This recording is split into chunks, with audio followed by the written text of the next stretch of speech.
Hello, everybody. This is Joe from Bringing the Truth. I just wanted to touch up on a video that Tucker Carlson just made about Carrie Boller and the position that she held inside the White House. She was the religious liberty coordinator, and she just got ousted recently, right? And there's a whole story behind it and everything. But what happened is that she got ousted for actually conducting her job, her role. She took a stand for religious liberty, and she filled the commission's stated purpose by opposing all forms of anti-religious bigotry and standing up for every person's right to express their religious beliefs, including opposition to Israel's genocide in Gaza, right? That's really what she got ousted for, was talking about Israel. She is called anti-Semitic, opposing Israel. If you're not supporting Israel, then you're opposing Israel. If you're not for Israel, then you're against Israel. And that's the kind of the position and the temperature of the climate of things right now. And the reason I'm making this video is because I'd like to point out how what she did was very honorable. What she did was very courageous. She stood up and did exactly what her job is. And if you're not on the Zionist train right now, you're going to get kicked out, basically, just like she did, right? But what I want you to keep in mind as we watch this is, to those people out there who don't want to take a stand, who will say, I don't talk about that kind of stuff here. We only talk about one thing. We don't do politics here.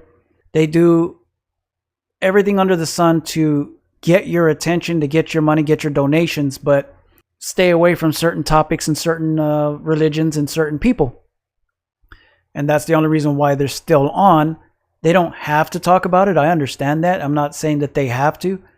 But when people and your fans and your audience and your subscribers, they talk to you about it and you cut them off. No, we don't talk about that.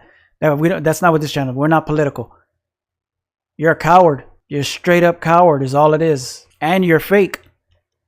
So without further ado, let's go to Carrie Boller, whose position in the White House was the religious liberty coordinator, basically to enforce people's religious rights.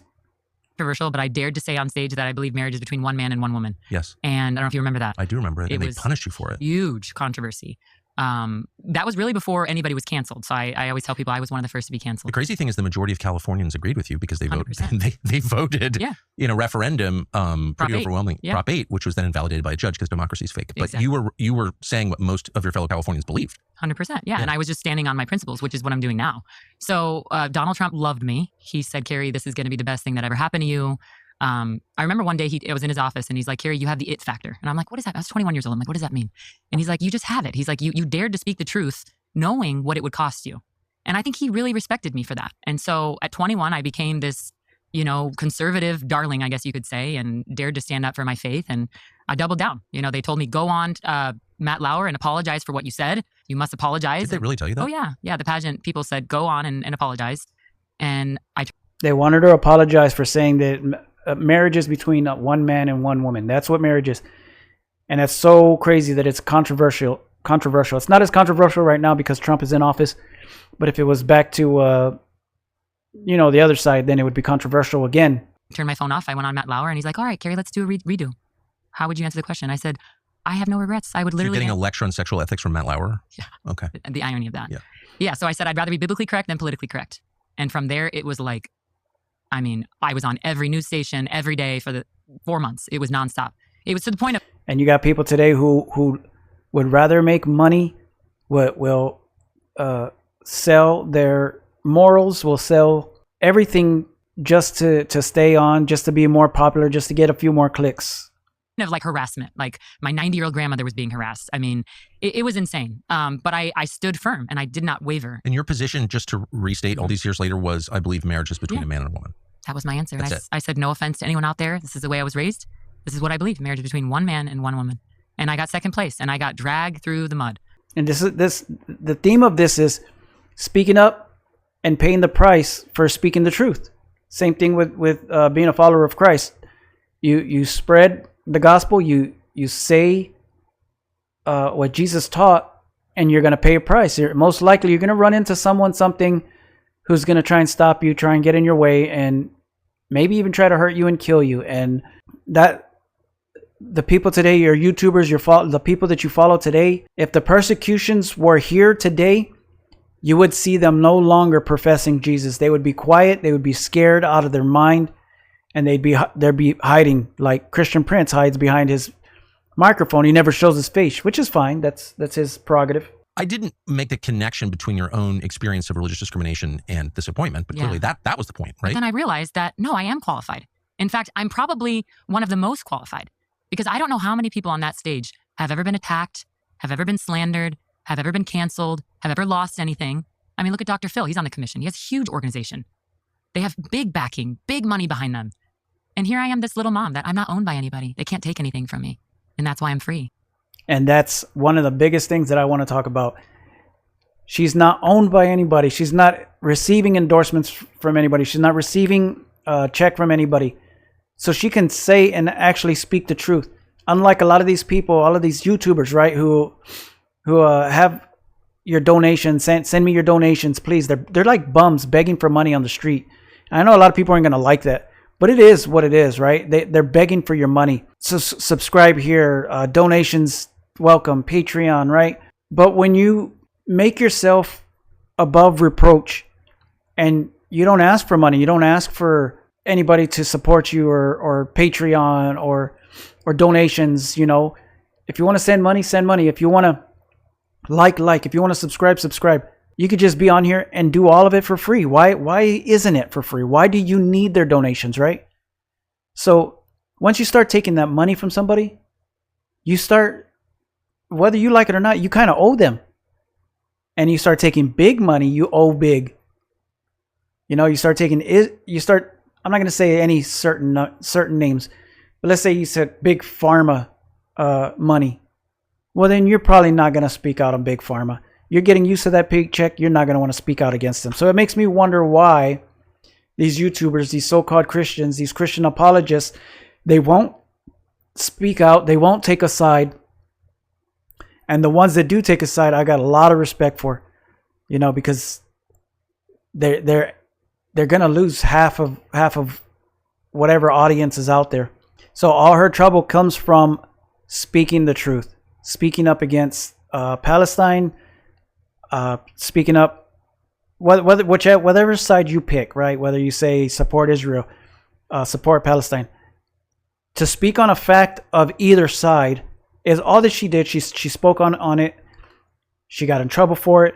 And so I said, wait a sec. I pushed back and I said, you're telling me that as a religious liberty commissioner to protect religious liberty, I don't have my religious liberty to post about things that affect my religion and my religious beliefs?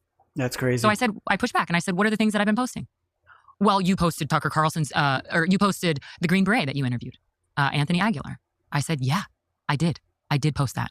That's sad. That's heartbreaking to me. Shooting people in food lines? Yeah, which they have. Yeah, I said, I'm a pro-life Christian. I have a duty to speak out. If you don't know what that's about, that's Israel was accused of shooting people in food lines. There were people complaining about certain things that I was posting. And then this was the worst.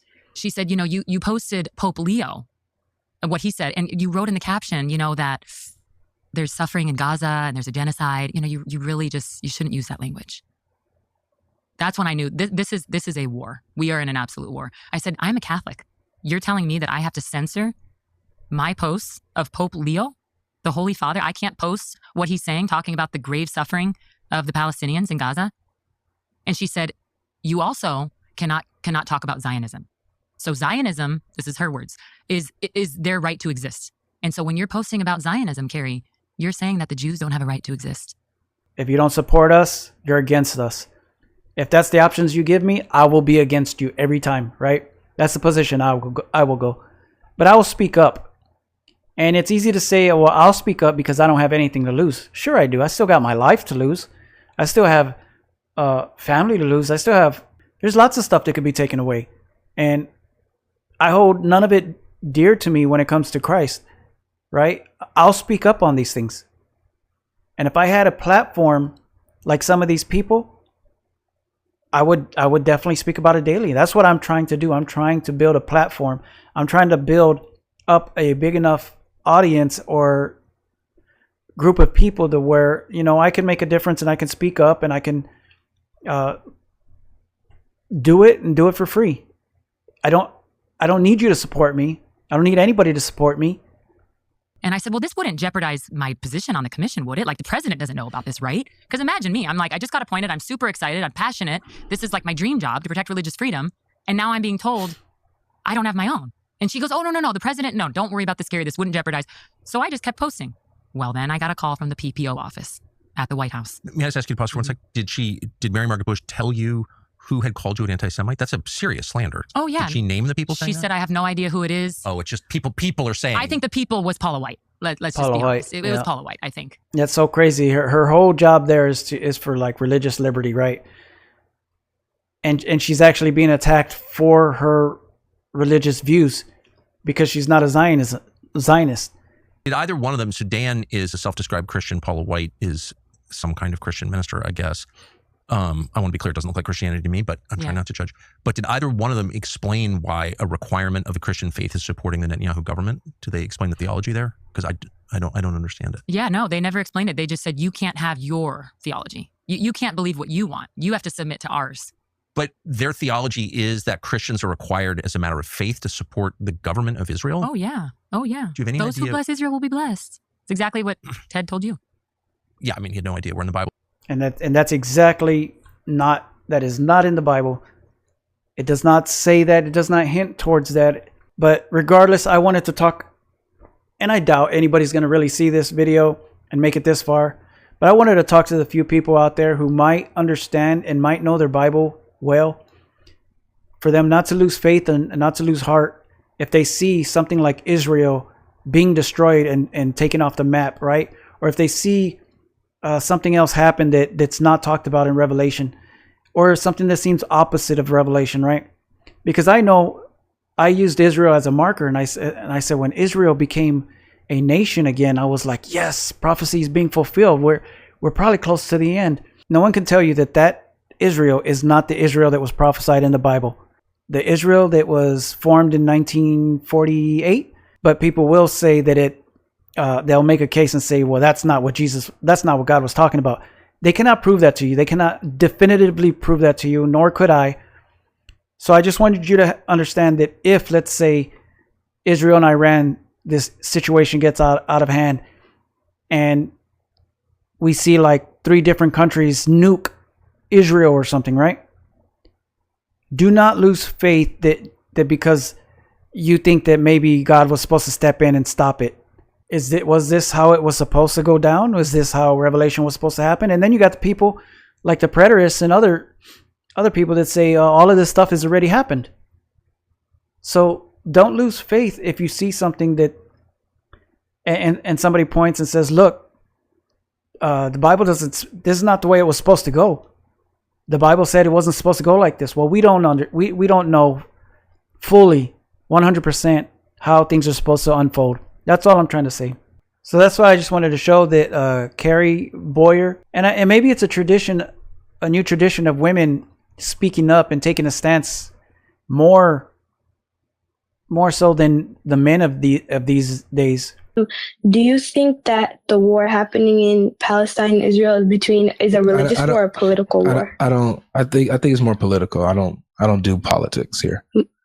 Okay, because I wanted to say I think you should also speak on your because I think you have a big platform. I think I don't want to speak about. And that right there is exactly what I'm talking about the people who it's not just God logic, who won't take a side, who won't call out the truth, who won't say things.